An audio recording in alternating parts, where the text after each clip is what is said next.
అందరికీ నమస్తే. గరం గరం వార్తలకు స్వాగతం. ఇయాలేంది పిల్ల రవలొచ్చింది అనుకుంటున్నా? పాపం మా అంజలికి జ్వరం వచ్చింది. అందుకే ఆమె బదులు నేను వార్తలు చదువుదామని వచ్చిన. ముందుగాల హెడ్లైన్స్ చూద్దాం పారి. వస్తున్నా తిండి కోసం. పప్పు లేదా ఒక్క బాబు రెండు ప్రయాణాలు. అయితే బీజేపీ లేకపోతే కాంగ్రెస్ అన్నట్టుగా అసెంబ్లీలో పార్ చేసిండు హల్చల్. ఆపరేషన్ థియేటర్ లో ప్రీ వెడ్డింగ్ షూటు. వైద్య శాఖ ఆఫీసర్లు వేసిండ్రు వేటు. 6 నెలలు కర్రసాము నేర్చుకొని మూలకున్న ముసలమ్మను కొట్టిండంట వెనకటికొక ఎంగలప్ప. ఆంధ్రప్రదేశ్లో ఇలాంటి కర్రసాము చేసే ఆసాములు చాలా మందే ఉన్నారు. లేస్తే మనిషిని కాదు అనే డైలాగులతో జనాలను నవ్విస్తూ ఉంటారు. ఇన్నాళ్ళు ఇంట్లో రెస్ట్ తీసుకున్న ఎర్రబుక్క కర్రసాము కుర్ర పహిల్వాన్ మళ్ళీ రోడ్ మీద పడుతున్నాడు. ఎవరో తెలుసా? అదిగో అటు చూడండి, రెడీగా ఉన్నాడు.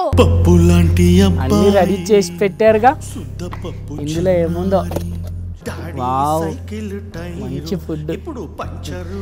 ఇదేంటి పప్పు లేదా? ముద్దపప్పు అయినా పర్లేదు తీసుకురండి. అలాగే గుమ్మడికాయ వడియాలు, అప్పడాలు కూడా తీసుకుని రండి. ఒక బకెట్ సాంబారు, అలాగే ఇంకొంచెం రైస్ కూడా. నమస్కారం సార్, పనిలో ఉన్నట్టున్నారు. అంటే మరి కడుపు నిండా తింటేనే కదా నోటి నిండా తిట్టడానికి బలం వస్తుంది. అవును, నెల రోజుల నుంచి ఎక్కడ కనిపించట్లేదు. ఏమైపోయారు మీరు? ఇంట్లోనే ఉన్నా, ఎంజాయ్ చేశా. మిమ్మల్ని బయట కొదిలితే బిత్తిరి మాటలతో పరువు తీస్తున్నావని గదిలో వేసి తాళం వేశారంట కదా, వైసీపీ నాయకులు చెప్తున్నారు. నన్ను ఎవరు గదిలో వేసి తాళం వేయలేదు. మరి బయటకు రాకుండా ఇంట్లో ఏం చేస్తున్నారు? చూస్తున్నావు కదా, భోంచేస్తున్నా. ఇప్పుడు కాదు, ఇన్ని రోజులు ఏం చేశారు అని అడుగుతున్నా. బయటికి వస్తే పోలీసులు లోపలేస్తారేమోనని హాయిగా ఇంట్లో రెస్ట్ తీసుకున్నా. అయ్యో, రాష్ట్రంలో ఏ మూల ఏం జరిగినా, భార్యాభర్తలు గొడవపడినా అక్కడికి పరిగెత్తుకుపోయి దానికంతటికి వైసీపీనే కారణమని హల్చల్ చేసేవారు కదా. ఆ కామెడీ మిస్ అయినారు సారు జనము. ఇప్పుడు మళ్ళీ వస్తున్నా, దమ్ముంటే నన్ను ఆపమని సవాల్ ఇస్తున్నా. ఎవరో ఆపడం ఎందుకు సార్? 4000 కిలోమీటర్లు తిరుగుతానని అనౌన్స్ చేసి మీకు మీరే సగంలోనే చాప చుట్టుకొని ఇంటికి వెళ్ళిపోయారు కదా, మళ్ళీ ఛాలెంజ్లు ఎందుకు? ఎవరిని వదిలిపెట్టే సమస్య లేదు. తగిన శాస్తి చేసే బాధ్యత ఈ లొకేషన్ తీసుకుంటాడు. అన్నట్టు మీ ఎర్ర బుక్కు ఏమైంది సార్? అది మొన్న మా అబ్బాయి ఆ ఎర్ర బుక్ తీసుకొని అందులో పేపర్లన్నీ చించేశాడు. అది ఎందుకు పనికిరాని బుక్ అని బుడ్డోనికి కూడా అర్థమైనట్టున్నది. అన్నట్టు బీజేపీతో మీ పార్టీకి పొత్తు ఖరారైందా? అధికారంలోకి రావడానికి ఎవరి కాళ్ళైనా పట్టుకుంటాం. అంతేగా ఎవరి కాళ్ళైనా పట్టుకుంటాం. సారీ, ఎవరితో అయినా పొత్తు పెట్టుకుంటాం. మా వ్యూహాలు మాకుంటాయి. ఏం వ్యూహాలో ఏంటో మొన్న చూసారుగా ఏమైందో. మీ వ్యూహం తుస్సుమంది. వ్యూహం సినిమా రిలీజ్ కు లైన్ క్లియర్ అయింది తెలుసా?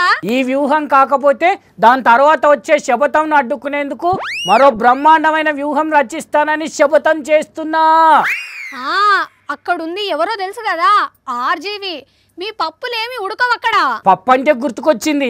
ఏమైంది, ఇంకా పప్పు తీసుకురాలేదు? తొందరగా తీసుకురండి, ఆకలిస్తుంది. తినండి అన్నట్టు మళ్ళీ ఏదో పని పెట్టుకున్నారట కదా? అవును, శంకరావం. ఏమిటి బాబు ఏమన్నావు? శంకరావమా? ఓ ప్రశాంతత్త సారు, అది శంకరావం కాదు. శంకరావం అంటే గుర్తొచ్చింది.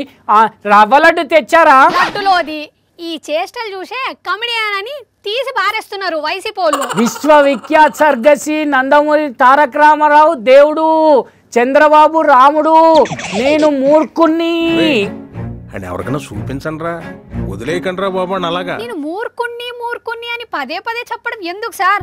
ఆ విషయం అందరికి తెలుసు కదా. ఎవరిని విడిచిపెట్టను, అందరి పేర్లు ఎర్ర బుక్లో రాసుకుంటున్నా, వడ్డీతో సహా చెల్లిస్తా. వడ్డీ అంటే గుర్తొచ్చింది. ఏమైంది, వడియాలు తీసుకొస్తున్నారా లేదా? ఇంతకీ ఆకలి అవుతుంది. ఎవరి గోలవారిది అన్నట్టు మన లొకేషన్ గోల లొకేషన్ది. పోనీలేండి, ఈ హాట్ రాజకీయాల మధ్యలో కొంచెం ఎంటర్టైన్మెంట్ కావాలి కదా, లేకపోతే బోర్ కొట్టేస్తుంది. ఏమంటారు? అంతేగా అందితే జుట్టు లేదంటే కాలు పట్టుకున్నట్లా ప్రపంచంలోనే చంద్రబాబు ఏక్ నెంబర్. అందుకే నాడు మోడీని నోటికొచ్చినంత తిట్టి అమిత్ షా కారు మీద రాళ్ళేయించి ఇప్పుడు పోయి వాళ్ళ కాళ్ళే పట్టుకొని పొత్తు అని బ్రతిమలాడుకుంటుండు. సరే, దీని గురించి ఓసారి లక్ష్మీ పార్వతి మేడంతో మాట్లాడుకుందాం. చాలా రోజులైంది మేడంతో మాట్లాడక. మేడం, చంద్రబాబు ఢిల్లీ టూర్ గురించి ఏం మాట్లాడతారు? చంద్రబాబు ఎందుకు ఢిల్లీ పోయాడో, నిజంగా ఎవరిని కలిశాడో, ఆ కలిసిన ఫోటో కూడా బయటికి రాలేదు. కలిసామని చెప్పుకుంటున్నారు కదా, పొత్తు ఖరారైపోయింది అని చెప్పేటువంటి మాట ఎందుకు రాలేదు? అయినా బీజేపీ వాళ్ళు అంత ఈజీగా బాబుని దగ్గరకు రానియరు కదా మేడం. అతనంట వెంటబడి 25 సార్లు అడిగితే ఎవరో ఒక పెద్ద మనిషి ఉన్నట్టు మీడియేటరు, అతను గట్టిగా బ్రతిమిలాడితే సరేలే పంపించండి అని చెప్పి బీజేపీ పెద్దలు అన్నారు. ఓహో, అదా మ్యాటరు. అమిత్ షా కూడా కలిసినట్టుగా తెలియట్లేదు. మరి ఇంకెవరిని కలిసినట్టినా? నడ్డా గారు కూడా కలిసినప్పుడు ఈయన ఏం మాట్లాడారో తెలియదు. సరే చూద్దాంలే వెళ్ళండి అని చెప్పి పంపించారు. అంతేనా? ఇంతగా మించి ఏమీ జరగలేదు అక్కడ. ఓ, మరి దానికే ఎల్లో మీడియా ఎలివేషన్లు అంతలా ఇయ్యాలనా? అయ్య ఆరాటమే తప్ప జరిగేది ఏమి లేదు అన్నట్టుగానే ఉంది ఇక్కడ. అంటే బాబు ఆరాటమే గాని పొత్తు లేదంటారు. అయినా నిజంగానే బీజేపీ చీకొట్టి దూరం పంపిస్తే బాబు గారి పరిస్థితి ఏంటి మేడం? 2 పడవల మీద కాళ్ళు పెట్టి కూర్చున్నాడు. అయితే బీజేపీ లేకపోతే కాంగ్రెస్ అన్నట్టుగా. వీళ్ళు కాదంటే వాళ్ళ దగ్గరకు పోవుడు, వాళ్ళు కాదంటే వీళ్ళ దగ్గరకు పోవుడు. అట్లా వేస్తేనే కదా ఇవాళ ఈ పరిస్థితి వచ్చింది. అయినా గానీ ఈయన మారడా? మళ్ళా ఆయనకు తోడు వాళ్ళ పుత్రరత్నం ఒకరు. పనికి మాలిన వెధవం తీసుకొచ్చి ప్రజల మీద రుద్దటానికి తన కొడుకును అడ్డం పెట్టడం. లోకేష్ సభల స్పీచ్లని ప్రజలు నవ్వుకుంటున్నారు. ప్రజలు ఎంత అసహించుకుంటున్నారో అతని సభలే మనకి ప్రత్యక్ష సాక్షి. అయినా గానీ ఎల్లో మీడియా ఆహా ఓహా అని మామూలుగా జాకిలిస్తుందా? మళ్ళా వాళ్ళకు తోడు పవన్ ఒకరు. మా దృష్టిలో పవన్ తెలివి తక్కువ. మీ దృష్టిలోనే ఏంది, అందరి దృష్టిలో కూడా అంతే.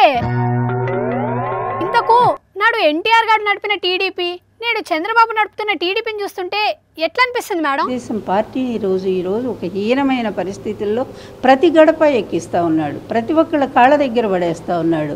ఎన్టీఆర్ అభిమానులు అందరూ అట్లనే బాధపడతారు మేడం. అయినా కానీ ఇప్పటికీ ఎన్టీఆర్ పేరును రాజకీయంగా వాడుకోవాలని చూస్తుండు చంద్రాలు. చూస్తారులే మేడం, లాస్ట్ సారి మంచిగా బుద్ధి చెప్పిండ్రు. ఇక ఈసారి రెస్ట్ ఇస్తే ఏకంగా ఉంటా మేడం.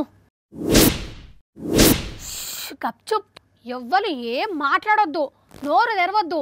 రాజకీయం అంటే మీకేం తెలుసు? నాకంటే ఎక్కువ తెలుసా? చంద్రాల కంటే ఎక్కువ తెలుసా? అందుకే నోటికి ప్లాస్టర్ వేసుకొని కూసోండి. అట్లా కాదని ఎవరన్నా ఎదురు మాట్లాడితే బయటికి పంపిస్తా ఆహా అని తన పార్టీ నాయకులు కార్యకర్తలకు గట్టి వార్నింగ్ ఇచ్చిండు పవన్ కళ్యాణ్. ఇదెక్కడి కథరో, మనల్ని నోరు మూసుకోమంటుండేందని బిత్తరపోయిండ్రు జన సైనికులు. అంబలి దాగేటోనికి మీసాలు ఎత్తి పట్టేటోడు ఒకడు అన్నట్టు రాజకీయంగా దివాలా తీసిన చంద్రబాబును లేవట్టేదందుకు పవన్ కూడా అట్లనే తిప్పలబడుతున్నాడు. ప్రశ్నిస్తా అనుకుంటూ 2014లో టీడీపీతోని పొత్తు పెట్టుకున్నాడు. 2019కి వచ్చేసరికి నువ్వు కొట్టినట్టు చెయ్యి, నేను ఏడ్చినట్టు చేస్తా అని ఇద్దరు బదురుకొని విడివిడిగా పోటీ చేసిండ్రు. ఇప్పుడు మళ్ళా నీకు నేను నాకు నువ్వు అనుకుంటా పొత్తుకు తయారైనరు. స్టేజి మీద పవన్ రెచ్చిపోయి స్పీచ్లు ఇస్తుంటే అది చూసి జన సైనికులు సీటీలు కొట్టిండ్రు. సీఎం అని నినాదాలు ఇచ్చిండ్రు. ఇక మా పవనే కాబోయే సీఎం అని గట్టిగా నమ్మకం పెట్టుకున్నారు. కానీ లాస్ట్కి వచ్చేసరికి మనకంత సీన్ లేదు, చంద్రబాబే సీఎం, మనం అందరం కలిసి చంద్రబాబును సీఎం చేయాలి అని అసలు ముచ్చట సల్లగా చెప్పిండు పవను. అరే జీవితం అంతా పక్కోన్ జెండాలు మోసుడేనా మా పని అని జన సైనికులు లబ్బ మొత్తుకున్నారు. టీడీపీతోని పొత్తొద్దు అని కొందరు లీడర్లు గట్టిగానే మరలబడ్డారు. కానీ తాంబూలాలు ఇచ్చేసా తన్నుకు చావండి అన్నట్టు పొత్తు ఖరారైంది, ఎవరు కిక్కురు మనొద్దు అని తన అల్టిమేటం జారీ చేసిండు పవన్. ఒక దిక్కు చంద్రబాబు బీజేపీ పొత్తు కోసం పైరవీలు చేస్తున్నాడు. అడుక్కునేటోన్ దగ్గర గీక్కునేటోన్ లెక్క పవన్ ఏమో టీడీపీ పొత్తు సీట్ల ఖరారు కోసం చంద్రబాబు చుట్టూ తిరుగుతున్నాడు. ఇంత బతికి మళ్ళా ఈ పొత్తుల బేరం ఏందయ్యా అని కొనుక్కుంటున్న జన సైనికులకు గట్టి వార్నింగ్ ఇచ్చిండు పవన్. నా కోసం కాదు, రాష్ట్రం కోసమే పొత్తు పెట్టుకుంటున్నా, అందుకే మీరెవ్వరు పొత్తుకు వ్యతిరేకంగా మాట్లాడొద్దు అని ఒక ప్రకటన చేసిండు. వాళ్ళు ఎన్ని సీట్లు ఇస్తే అన్ని సీట్లు తీసుకుందాం, ఎవ్వరు లొల్లి పెట్టద్దు, ఎవరన్నా చెప్పిన మాట వినకుంటే వాళ్ళ సంగతి మా వాళ్ళు చూసుకుంటారు అని ధమ్కీ కూడా ఇచ్చిండు. మరి వార్నింగ్ను జన సైనికులు ఎట్లా తీసుకుంటారో చూడాలిగా. తెలంగాణ అసెంబ్లీలో బడ్జెట్ పెట్టిర్రు. డిప్యూటీ సీఎం ఆర్థిక మంత్రి బట్టి సారు బడ్జెట్ను ప్రవేశపెట్టిర్రు. సీఎం సారు, మంత్రులు, ఎమ్మెల్యేలు, ఎమ్మెల్సీలు అన్ని పార్టీల లీడర్లందరూ సభకు హాజరైనరు. మామూలుగా బడ్జెట్ అంటేనే హడావుడి ఉంటుంది కాబట్టి జనాలు కూడా టీవీ ముంగట కూర్చొని చూసిండ్రు కదా. అయితే ఒక దిక్కు అసెంబ్లీ జరుగుతుంటే ఒక పెద్ద గెస్ట్ సభ దగ్గరికి పోతే అందరూ ఆశ్చర్యపోయారు. ఇంతకు ఎవరా మీకు తెలుసు కానీ గెస్ చేయలేరు. అందుకే వార్తలకు పోదాం పండ్రి. అవు కేఏ పాల్ సారే తెలంగాణ అసెంబ్లీ మొత్తం కలియా తిరిగిండు. ఎమ్మెల్యేలను ఎమ్మెల్యేలను కలిసేటందుకు వచ్చిన జనాలను కూడా పలకరించి మస్తు అంటే మస్తు ఖుషి అయిండు. వాళ్ళను కూడా ఖుషి చేసిండు. ఆగో ఫేస్ లో ఆ కళ చూడండి ఎట్లుట్టి పడుతున్నదో. వాళ్ళ తమ్ముడు రేవంత్ను కలిసేటందుకు వస్తే కాత సల్లగుండా ఫాలోయింగ్ చిన్న సన్నగా లేదుగా. సూటు బూట్ వేసుకొని హీరో లెవెల్లో ఎంట్రీ ఇచ్చిండు.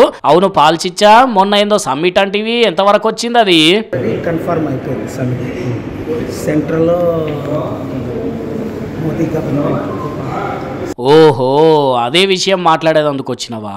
నీ హడావిడి చూస్తేనే అర్థమవుతున్నదిలే గాని మరి జనాలందరికీ సమ్మిట్ ముచ్చట చెప్పి లోపలికి పోయినాక రేవంత్ రెడ్డి సార్తోని నేను పార్లమెంట్ ఎన్నికల్లో పోటీ చేస్తా, తెలంగాణలో ఏదన్నా ఒక స్థానంలో నాకు మద్దతు గిట్లు ఏమని అడిగిండో లేకుంటే ఇంకేమన్నా సీరియస్ పాలిటిక్స్ మాట్లాడుకున్నారో అంత సస్పెన్సే గాని లోక్సభ ఎన్నికలు అయిపోగానే రేవంత్ రెడ్డి సార్ను విదేశాల టూర్కు తీసుకుపోయి పనిలో పనిగా పెట్టుబడులను కూడా పట్టుకొస్తాడట. కానీ రేవంత్ రెడ్డి సీఎం అయినాక తెలంగాణలో పాల్కు ఫాలోయింగ్ బాగానే పెరిగింది పోండి.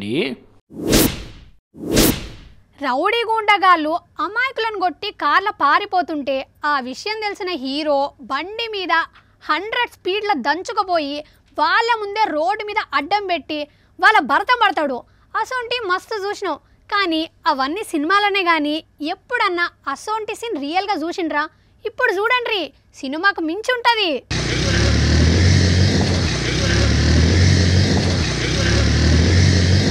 ఏం డ్రైవింగ్ పోండి. బండోళ్ళు అంతగానం రువ్వడిగా దంచి కొడుతున్నా ముంగడ పోతున్నా కారోళ్ళు అస్సలు ఆపుతలేరు తగ్గుతలేరు. ఆగ చూడండి ఎట్లా కటింగులు ఇచ్చుకుంటా మూల మలుపుల కాడ తిప్పుతున్నారో.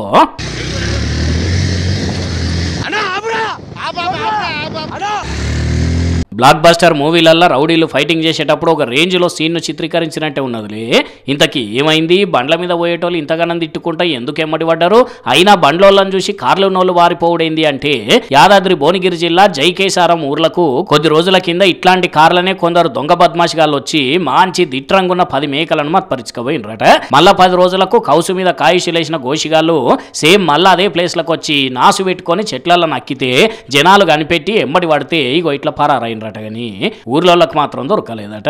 పోలీసులకు ఫిర్యాదు చేస్తే కార్ నెంబర్ ఆధారంగా దర్యాప్తు చేస్తున్నారట. కానీ ఇంకా నయ్యం వాళ్ళు కారు వెనకకి తిప్పి వీళ్ళ మీదకి రానియలేదు. బండ్ల మీద పోయేటోళ్ళు ఇంత స్పీడ్ లో పోయినా జాగ్రత్తగానే నడిపిండ్రు.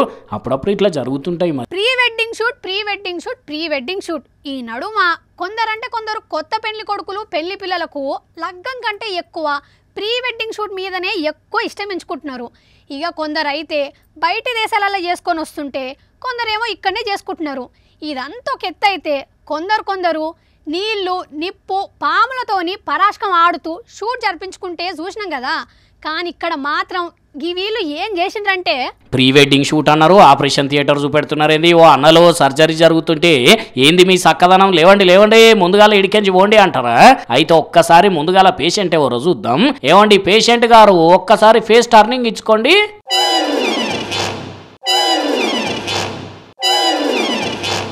అమ్మ బాబోయ్ ఏందిది? కడుపులో పేగులన్నీ తీసినా ఇట్లా లేచిండు అంటే ఇదంతా ఉత్తుత్తి ఆపరేషనే. ఈయన గారు ఉత్తుత్తి పేషెంటే. ఇటు దిక్కున్నది కాబోయే పెళ్లి కొడుకు, అటు దిక్కున్నామే పెళ్లి పిల్లనట. కర్ణాటక రాష్ట్రంలోని ఒక గవర్నమెంట్ దవాఖానలో పనిచేసే ఈ డాక్టర్ సాబు కాబోయే భార్యతో వచ్చి ఆపరేషన్ థియేటర్ లో ఇట్లా ప్రీ వెడ్డింగ్ షూట్ చేసి ఆసుపత్రి అంతా పెంట చేసేసరికి గరమైన పేషెంట్లు తతిమ సిబ్బంది పై ఆఫీసర్లకు ఫోన్ కొడితే ఆరోగ్య శాఖ మంత్రి సస్పెండ్ చేసిండట ఈయనను. కానీ ఏంది ఇది చెప్పండి? ప్రీ వెడ్డింగ్ చేసుకుంటే తప్పులేదు, కానీ కొలువు చేసే దగ్గర అది మళ్ళీ ఇట్లా పరాష్కలాడుడైంది. ఇప్పుడు ఏమైంది? డాక్టర్ సాబ్ అని పెళ్లి పిల్ల ఇష్టపడి పెళ్లి చేసుకోవాలని చూస్తే ఆమె ముంగట్నే సస్పెండ్ అయ్యే. ఓ పబ్లిక్, అసలే ఇప్పుడు పెళ్లిళ్ళ సీజన్ నడుస్తున్నది. కొత్త లగ్గాలు చేసుకోబోయే కొత్త జంటలు జర ఇట్లాంటి శేఖలు చేసి మీరు ఇబ్బందులు పడకండి, పక్కోళ్ళని ఇబ్బంది పెట్టకండి, సరేనా? కానీ డాక్టర్ అయితే మామూలు మోత ఎవరు డాక్టర్ కాదు పోయింది. ఆపరేషన్ థియేటర్ల ప్రీ వెడ్డింగ్ షూట్ అట. బాబు బండ్ల మీద పోయేటోళ్ళు కార్లలో పోయేటోళ్ళు రూల్స్ బ్రేక్ చేయకుండా చూసుడు, ట్రాఫిక్ జామ్ అయినప్పుడు క్లియర్ చేసుడు, అట్లనే శుక్రవారాలు శనివారాలు ఆదివారాలు గల్లీలో డ్రంక్ అండ్ డ్రైవ్ టెస్టులు చేసుడు, ఫైనల్ రాసుడు, ట్రిపుల్ రైడింగ్ చేసేటోళ్ళకు పట్టుకొని కేసులు రాసుడు. ఇంకా వీటితో పాటు చాలా పనులుంటాయి ట్రాఫిక్ పోలీసులకు కదా.